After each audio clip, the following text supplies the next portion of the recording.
they knew the plays and all, but me and my cousin played. I played guard and he played right tackle, and I don't know whatever happened to him. The last that I heard, he was in Augusta and in the hospital, and he got out, and his wife took him home, and he stayed at home, and I used to call him all the time, and some reason or other I quit calling, and I think he got wounded in Korea pretty bad, and I give up on him, and he give up on me. Oh, That's sad. But his folks was it was Papa's brother's set of folks. Okay. Lewis Adams, and there were three of them. You remember McGee that run the bakery? Mm-hmm. Yeah. McGee's Bakery, yeah. it's still there. They moved, but it's still around. Did that? Yeah. Well, one of his daughters married into the McGee family, Okay. and the McGee was one of our halfbacks on the football Yeah, team. okay. Oh. I got you. Now, did when you went in the army, you went in the army in 51 or 50? Yeah, I got drafted in November the 8th, 1950. 1950. And then did anybody else from Carrollton go to boot camp with you, or? Yeah, it was the first draft after the Korean War started, and see, I had turned 18 the day the war was over in Japan, Okay. so that stopped all that. I didn't have to Okay. go. I went off to school, and then when it started back, I was one of the first that was drafted. So went in, Mama got together, and I don't whether it was a good thing or a bad thing, but it turned out all right. But she got me a deferment from keep from going to the First wave. group that went off. Is that because of WP and all of that? And Well, 'Cause of the Pete? first group that went up, got drafted, got sent to Missouri in the reserves, and I think they stayed out there the whole war. oh, wow, okay. And then the second group, which I was in, So much for the deferment, huh? Yeah. I You got- ended up going into combat instead of, if you'd gone with the first group, you wouldn't have been going into combat. yeah, I guess. went in November, and I was on the front line in May. Wow. And how long after you got to Korea were you captured? Was it pretty much in the first month or two? The first week or two, First week or two, wow. And then how long were you a prisoner of war for? 28 months. 28 months? Wow. And from what I remember the story, you said your parents didn't know if you were alive or not for about a year, right? 6 months. 6 months. Yeah, Wow.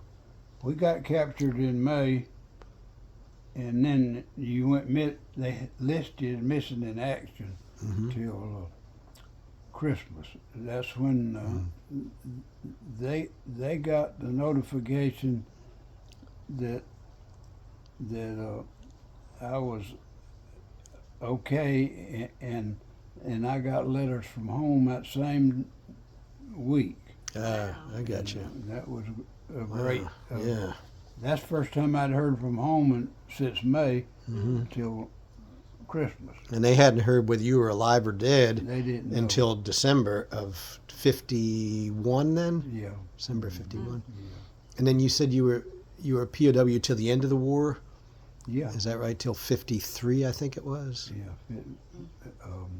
53 September 53. Gotcha. And how did they get you home? Did you come home on a Navy ship, or did you come home on an airplane, or both, or? Well, see, we were up in North Korea the prison camp was, and they had peace talks, went on for, I guess, a couple of years. They'd be things would look good one day and look bad the next, and it went on like that for a long time. And then finally, when it happened, they put us on a train. First we got on a truck and we rode up to the railroad line, which was right at the Yellow River. Mm-hmm. And then we got on the train and went from, most of it was at night, seemed like, went from up there to Pam and John, where the peace talks was. And that's where we got exchanged. What was it like the first time you saw an American, a free American? Like, was it quiet, or was it a big celebration, or was it more of a? Well, it was, you was busy because you had to get all the paperwork done, and you had to get your shots and all that, and then we stayed around there 3 days, and then flew in a helicopter to the port and got on the ship, and The ship took you to like San Francisco or Los Angeles or something? yeah, it took us about 2 weeks to get home on the ship. Wow. Okay. And then did they put you on a train then from San Francisco to back to Georgia? Yeah. Okay. They, y'all didn't know, Jean Butler was Jim's girlfriend. Oh, She was from Bowden, okay.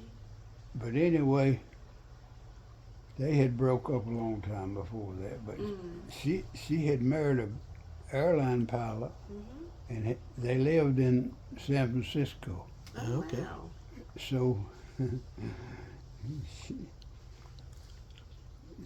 they had a little girl. Then she met the ship.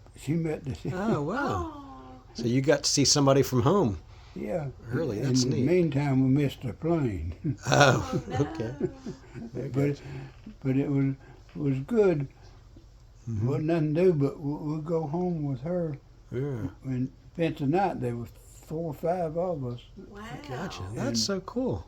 and it was great though, cause instead of flying at night, we got to fly in the daytime. Oh. Come into Atlanta. Yeah. Okay, so you took an airplane from San Francisco to Atlanta, not a train cross country. That's right. I got you. Yeah. Did they have like a whole reception for you when you got off the plane and Well, all that, or? Well, the family, most of the family was there that night when At it the was about airport? 9 o'clock before we got there. Gotcha. Then the next day is when they had a parade. Yeah. I've seen pictures of that. Yeah, it was a parade in Atlanta, or was it in It Carrollton? was in Carrollton. Okay, I remember that. And they gave you a new car or something like that? Was it Yeah. one of the car dealers gave you that? That's cool. Yep. Mom and Papa was alive then, and that, you saw the pictures. They were on the stage, and Mama come to the airport that night. Papa didn't come. He stayed at home. Oh. And when I got home, for 3 or 4 nights, I couldn't sleep. Wow. So finally, they got some stuff up at Fisher Body where she worked from the nurse, and some sleeping stuff, and then I got my sleep straightened out. Wow. That's good. Gotcha.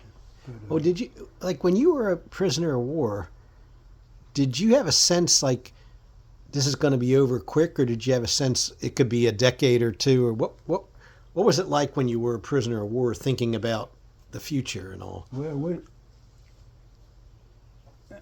lived on rumors. Yeah, imagine so. We celebrated when we had a good one, and we crawled in the hole when we had a bad one. but that went on for a long time. Peace talks Mm-hmm. in Pamajun, Yeah. and so we finally learned to not to take it level. Get your hopes up too much. Yeah, and then it finally happened. Like when did you realize it was you were truly free, that you were now in American hands and not in North Korean hands? Was that when they took you by train to the border to Panmunjom? Well, in Pamajun, you got off of the trucks and then you went through a little ceremony there with the I forgot who the commander was. He met our crew, you know. Okay. See, during April that year, they exchanged the wounded. Mm-hmm. They got to come home first, Okay. and then we got to come home next. But Gotcha. we were, so it was sort of an old thing to them at Pamajun. But we got, got new clothes and new shots and all that Mhm. kind of stuff. Gotcha. That's cool. And then come home. We had a month leave, and then went back to Fort Jackson and I had a broke wrist. I got it fixed, and then finally I got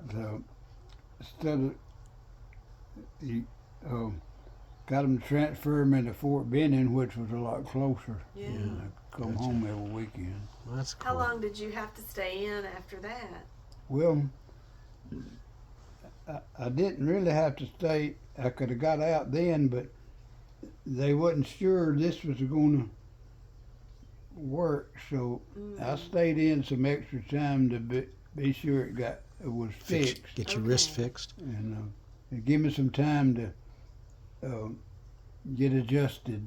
Right. Gotcha. And And when you were a POW, were you a cook? Is that what you worked in the kitchen? Is that right? yeah, That was good for you. I remember you telling me that. anything was good for you. Like you got more food and all that stuff, I guess, because you were right around it and all. Well, they were 12 in the cook squad. Mm-hmm. And it so happens that there was 4. There was a Japanese, a Korean, 2 Koreans, and another one that was in the cook squad too. Well, they knew all about cooking this food, you know. Mm-hmm. And they were the Japanese. He was an older man, and he was, I don't know, he didn't take, the biggest argument we had with each other was food.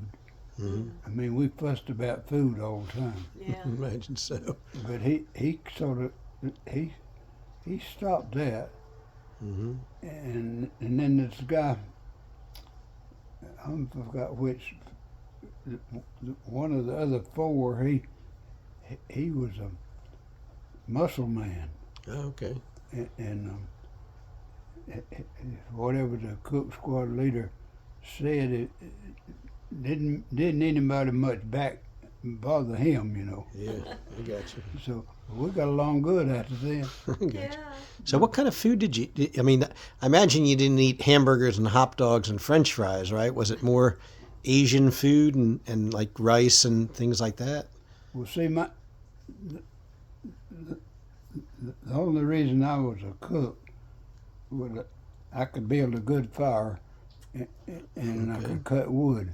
I got you.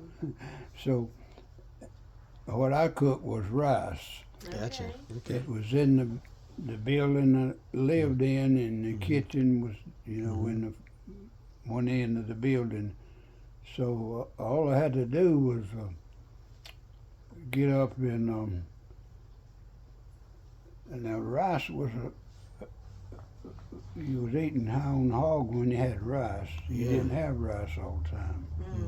It was grain sorghum, and it wasn't very good. Yeah. But it would keep you alive if you kept eating it. Yeah. But that's what I did. I got up and cooked my 50 pound of rice in that big old pot Mm-hmm. and served it and cleaned the pot, and then I didn't cook anything else. The people that knew how to cook was the side dish people. Ah, I got you. Okay. You know, They did all the fancy stuff, huh? well, mostly potatoes and turnips. Gotcha. And they had them big old long turnips like that, Yeah. and you cook them, and sort of like eating potatoes. Yeah. But you could have the rice and them turnips, and maybe a little bit of meat or something every once in a while. Mm-hmm. One winter, you know, it got cold over there. The ground froze and the wells went dry. But I looked up, and here come a big old truck down the road, and it had hogs, clean hogs, like they were hauling hay or something, all the way to the top of that truck. Oh, Wow. So they y'all- clean them. They come from China somewhere, but anyway, Okay. that's So where you got good food then. we got our meat. It was Wow. So did you like how old were you when you got captured? Were you about 22 or 23? 22. And how much do you remember how much you weighed like when you first got to Korea? Well, I don't, it was a downhill battle for a long time, but I got down to about what I am now, a little Okay. over 100 pounds. So you lost about 30 pounds when you were a prisoner, you think? Yeah, Something like that. but I never did get sick like some of them did. Gotcha. Do you remember your first taste of American food when you got to freedom? No. Was it like I'm just curious if it was like a hamburger or a pizza or something like that or We were, I guess we were too excited to pay as much attention to the food as we thought we would, you know. Yeah. It was good, you know. Yeah, imagine so. So did your... Oh, go ahead. But coming home on the ship,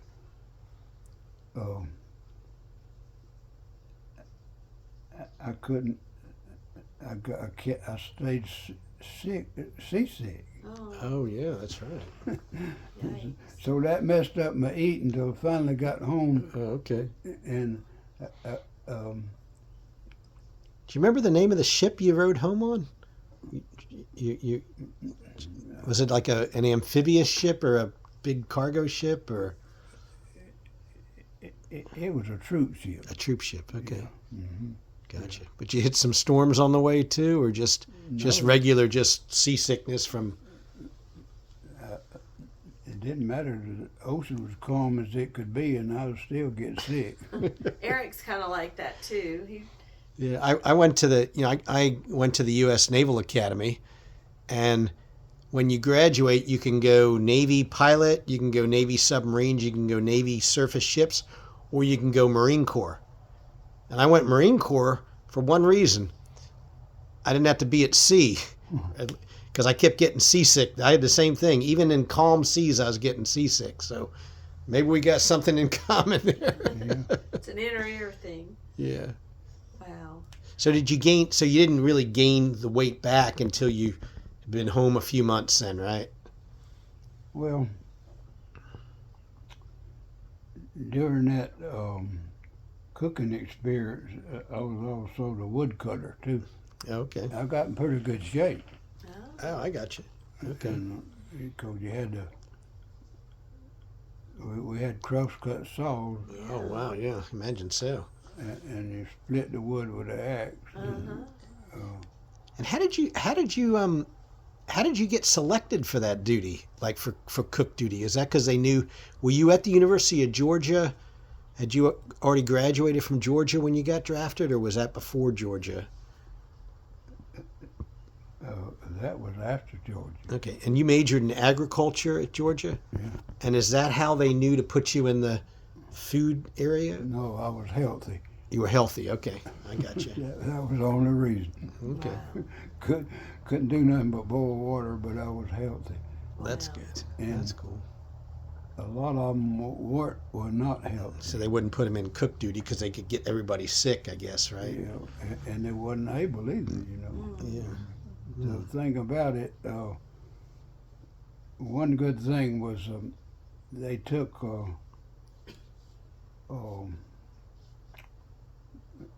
rice somewhere down the street from the camp. They had they moved the Koreans out of their houses and moved us in their houses. Okay. And but every morning they'd be grinding rice, like ground corn and wheat, you know.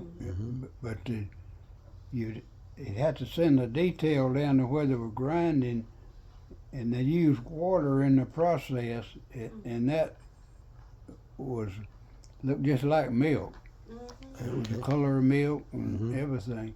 So they'd go down there and get these buckets of this milk, and then you eat that with breakfast. Oh. Okay. And Well, you know, it's a big thing nowadays to have rice milk. There's an alternative to dairy that people.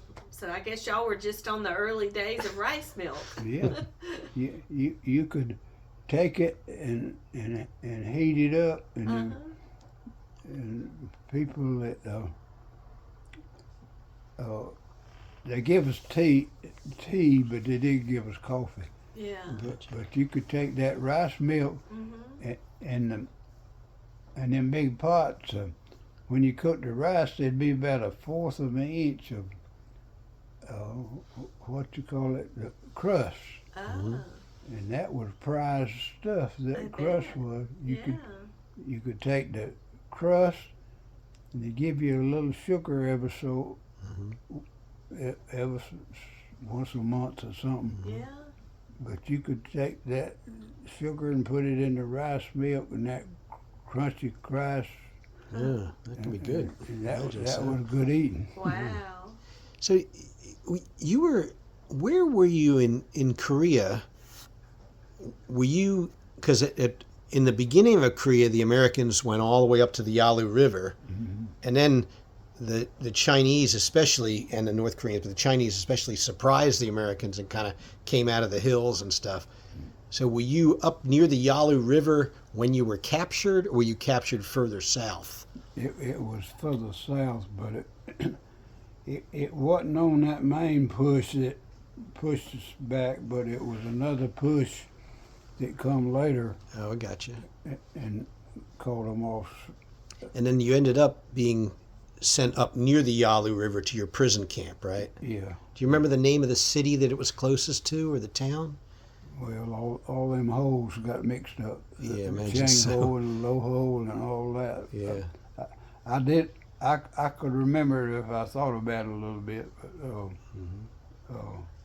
but it was Camp 1 for a while, and it was Camp 3, and they separated the enlisted men from the officers, and Like the officers were in a totally different camp than the enlisted men? yeah, well,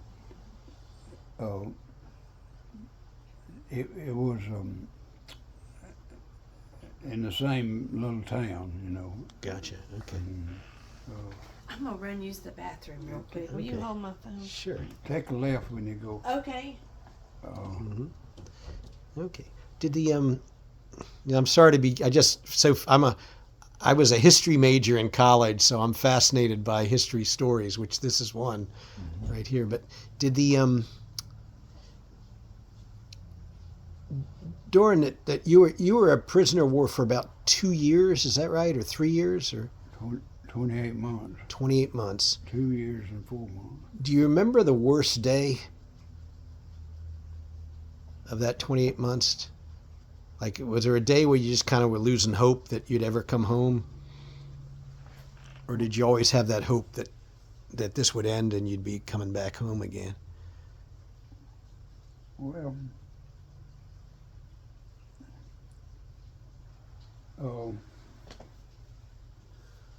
I guess the worst is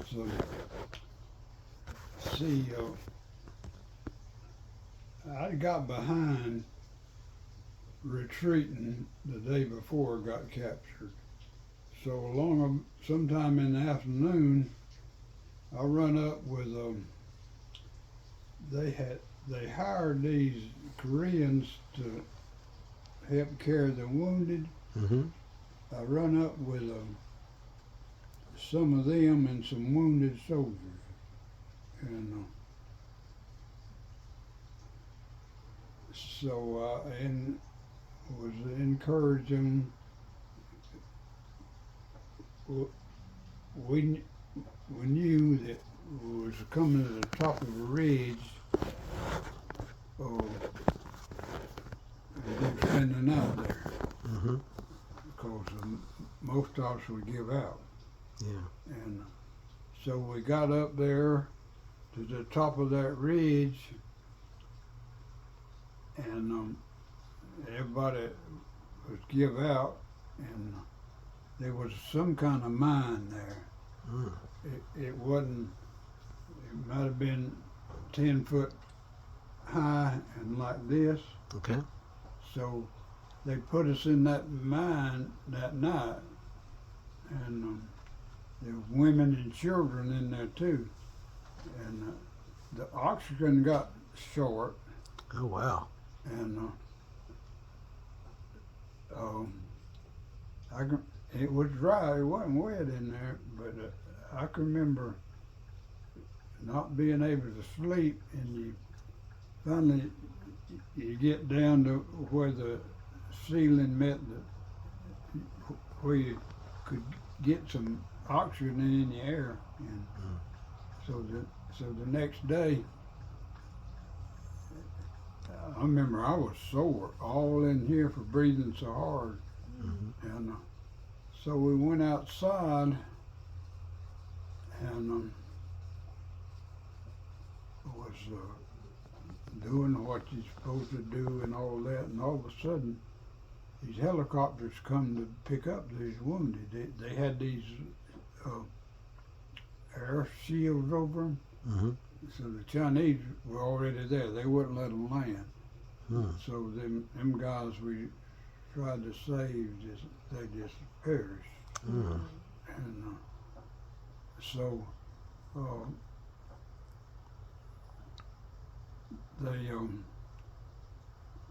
they didn't let them land, and they went on, and then that day we started our trip back north. And, Did you have to walk, or were you put on trains, or yeah, we were walking. how far we you had think? to walk right back where we'd come from. Gotcha. A big long hill and a broad valley. Do you have the keys? I'm gonna run to the car for a second. I'm sorry. I gotta get something out real quick. Okay. Thank you. Thank you. I'll be right back. Okay. But I guess that was the worst day. That's when you realized you were captured, right? Yeah. Yeah. And see, we ain't had nothing to eat either. Hmm. And so it went on that day. We got back across the valley and up the mountain, and part of the way, and night caught up with us, and I remember the mountain was, it wasn't a big high mountain, and they were clean. They would cut the timber and it'd sprout back, Yeah. and the women would go in there and cut these sprouts and let them dry, and then come back and get them and cook with them. Okay. So, but coming down this mountain, there was a ditch, Mm-hmm.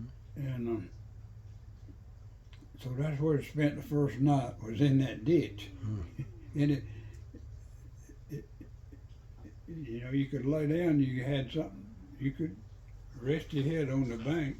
So that's where we spent our first night, and then the next day got up and started moving on, and it must have been sometime that next day that we got some food, and that's when was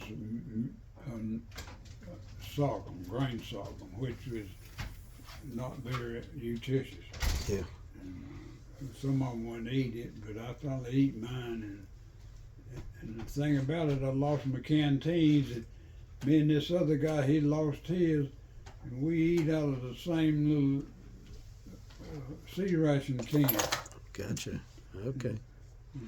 Gotcha. But, and then finally things got better, you know. And the food did anyway. We got where back behind the lines where the supplies could get to us. That's good. And all that time you had the war was going on. The war went on mostly at night then. The troops moved, and this bed check Charlie, there was a American plane. They'd come over, and I guess they kept up with the troop movement. They dropped flares on the roads, and they could tell by which way the troops were moving and all that. Interesting. The bed check Charlie, I remember them flares would drop right on the building we were in. Oh yeah. It light up the world, you know. Oh, it would start on fire, or would just like? No, it didn't set it on fire. Okay, but it showed you what was going on. They dropped the flares and took the pictures. I got you. So they knew where the POWs were being taken Yeah. and all that.